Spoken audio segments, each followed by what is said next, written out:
Assalamualaikum. Today we will discuss our next topic of heat and thermodynamics, which is specific heat capacity. Specific heat capacity हमारे पास क्या है, हमें पता है कि जैसे ही हम किसी बॉडी को हीट प्रोवाइड करते हैं, हीट प्रोवाइड करने से बॉडी का टेम्परेचर इंक्रीज़ हो जाता है। जैसे जैसे आप अमाउंट ऑफ हीट इंक्रीज़ करते जाते हो वैसे वैसे बॉडी का टेम्परेचर इंक्रीज़ होता जाता है। इट मीन्स हीट जो है वो टेम्परेचर के डायरेक्टली प्रोपोर्शनल है।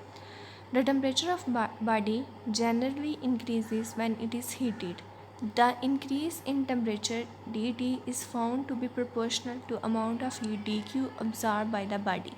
It means the temperature at dT, body का टेम्परेचर और जो amount of heat body absorb कर रही है डी क्यू, ये दोनों आपस में क्या है, डायरेक्टली प्रोपोर्शनल। तो हम इस लाइन के अकॉर्डिंग लिख सकते हैं D Q is directly proportional to D T.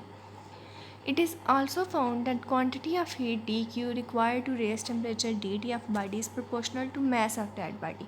कि किसी भी बॉडी का टेम्परेचर इंक्रीज़ करने के लिए हमें उसे कितनी अमाउंट हीट की देनी है, कितनी क्वांटिटी देनी है, ये उस बॉडी के मैस पे भी डिपेंड करता है। यानी heat is directly proportional to mass of body. तो यहाँ से हमें पता चला D Q is proportional to mass of body, और ऊपर वाली लाइन से हमें पता चला है कि D Q is proportional to temperature D T of body. दोनों इक्वेशंस को कंबाइन करके हम लिखेंगे D Q is directly proportional M D T. M is mass of body and D T is temperature of body. Proportionality sign remove करते हैं तो हम उसकी जगह पे कांस्टेंट लगाते हैं सी। ये जो हमारे पास कांस्टेंट है इसको हम स्पेसिफिक हीट कांस्टेंट या फिर सिंपल स्पेसिफिक हीट कहते हैं। तो ये हमारे पास स्पेसिफिक हीट कैपेसिटी है। अब अगर हम लोग यहाँ पे देखें तो ये m और डी टी सी के साथ मल्टीप्लाई हो रहे हैं, दूसरी साइड पे जाके ये क्या हो जाएंगे, डिवाइड। तो c किसके इक्वल आ जाएगा, D Q over m D T के। डी क्यू हमारे पास यहाँ पे हीट है, m यहाँ पे मैस है और डी टी हमारे पास टेम्परेचर है। अब यहाँ से हम स्पेसिफिक हीट की डेफिनेशन कर सकते हैं कि किसी भी सब्सटेंस की स्पेसिफिक हीट वो अमाउंट ऑफ हीट है जो सब्सटेंस को दी जाती है, किस लिए, उसका टेम्परेचर डी टी इंक्रीज़ करने के लिए। और जो मैस ऑफ सब्सटेंस है वो हमारे पास 1 यूनिट हो सकता है, 1 मोल हो सकता है, और डी टी जो टेम्परेचर हम इंक्रीज़ कर रहे हैं वो 1 केल्विन भी हो सकता है। तो the specific heat of substance is the amount of heat energy required to raise the temperature of unit mass of substance through 1 kelvin. अब अगर इसके यूनिट की बात की जाए स्पेसिफिक हीट, तो एनर्जी का क्या यूनिट है, joule. Heat is the form of energy, तो इसलिए हम हीट यानी डी क्यू का जो यूनिट लिखेंगे वो क्या है, जूल। मैस का क्या यूनिट है, किलोग्राम, और टेम्परेचर का क्या यूनिट है, केल्विन। तो specific heat capacity of 1 unit mass substance की आ जाएगी joule per kilogram per kelvin. Molar specific heat, अब मोलर क्या है हमारे पास, number of moles. It means यहाँ पे स्पेसिफिक हीट की डेफिनेशन रिवाइज करते हैं।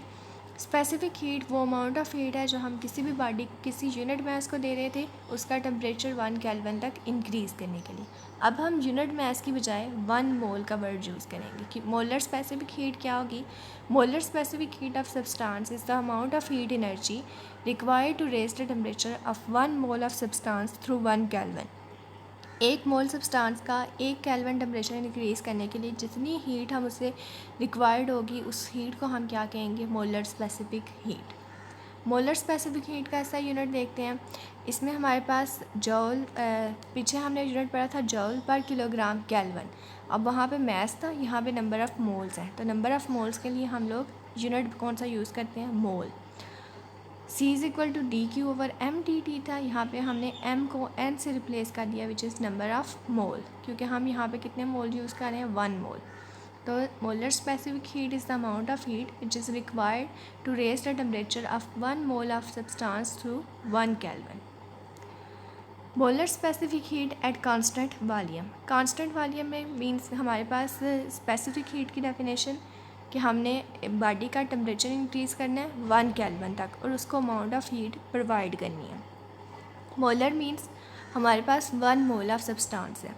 कांस्टेंट वॉल्यूम मीन्स उनका जो वॉल्यूम है वो क्या होगा, कांस्टेंट रखेंगे हम लोग कि विदाउट चेंज इन वॉल्यूम हमने उसका टेम्परेचर इंक्रीज़ करना है। The molar specific heat at constant volume of substance is the amount of heat energy required to raise the temperature of 1 mole of substance through 1 Kelvin at constant volume। इसका ऐसा unit same वही है, जॉल पर मोल kelvin. इसका formula भी C=dQ/n/dt है, सिर्फ यहाँ पे हमने C और dQ के साथ सबस्क्रिप्ट में V लगाया जो कि कांस्टेंट वॉल्यूम को शो कर रहे हैं। Next, molar specific heat at constant pressure similar to constant volume. यहाँ पे भी हमने 1 मोल सब्सटेंस का टेम्परेचर इंक्रीज़ करना है 1 केल्विन तक और उसको अमाउंट ऑफ हीट प्रोवाइड करनी है, और यहाँ पे जो प्रेशर है सब्सटेंस का वो हमने कांस्टेंट रखना है। सिमिलर इसका भी ऐसा यूनिट जॉल पर मोल केल्विन, और इसका भी फार्मूला सेम होगा C=dQ/n/dt। यहाँ पे हम C और dQ के साथ P यूज़ कर रहे हैं which show constant pressure.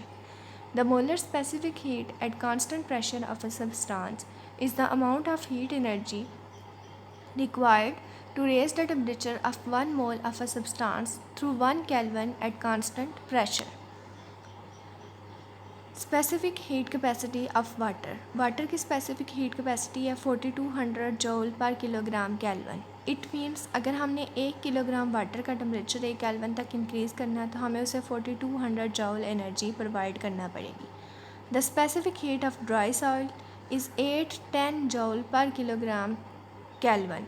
It means अगर हमें ज़मीन का जो टेम्परेचर है वो 1 केल्विन तक इंक्रीज़ करना है तो हमें उसे 8-10 जॉल एनर्जी प्रोवाइड करनी पड़ेगी।